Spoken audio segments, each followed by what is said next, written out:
अवतार कार्य संपवणाऱ्या स्वामी समर्थ महाराजांना भक्तांनी प्रश्न विचारला, महाराज पुन्हा दर्शन कधी? तेव्हा स्वामी समर्थ महाराज म्हणाले, पंढरी जळेल तेव्हाच मी उठेन, डोंगर बोलतील तेव्हाच मी बोलेन.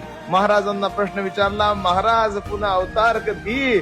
महाराज म्हणाले, अनन्याश्चिंतयन्तो माम ये जनः पर्युपासते तेषां नित्याभियुक्तानां योगक्षेमं वहाम्यहम्. महाराज म्हणाले, जो अनन्य भावानं मला शरण जातो, जो माझी सेवा नित्य नेमानं करतो, त्या प्रत्येकाचा योगक्षेम मी चालवतो. अहो लक्षात घ्या, परब्रह्म कुठेही गेलेलं नाही. महाराजांचं वचन आजही जागा आहे, हम गया नाही जिंदा आहे.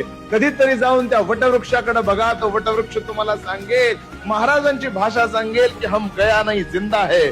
कधीतरी त्या समाधी मठाकडे जावा, समाधीमध्ये निद्रिस्त पद्मासन अवस्थेत असलेल्या स्वामी समर्थ महाराजांना जाऊन विचारा, महाराज सांगतील निश्चिंत जा मी आहे. कधीतरी गुरु मंदिर मधल्या जाऊन त्या स्वामी समर्थ महाराजांच्या पादुकांचं दर्शन घ्या, त्या पादुका तुम्हाला सांगतील, घेऊ नकोस, मी तुझ्या पाठीशी आहे, मी तुझ्या पाठीशी आहे.